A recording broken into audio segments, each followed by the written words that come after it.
FIFA ワールドカップの優勝トロフィーが盗まれたって本当なの？イギリス開催のワールドカップを翌週に控えた1966年3月、ロンドンの展示会場で当時のジュール・リメ杯が突如として姿を消した。展示ケースが破られ、警備員も気づかないうちに誰かが持ち去っていたんだ。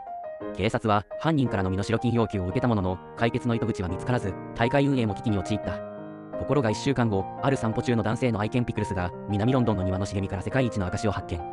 トロフィーは無事に大会に間に合い、運命の巡り合わせか、開催国イングランドが優勝を果たした。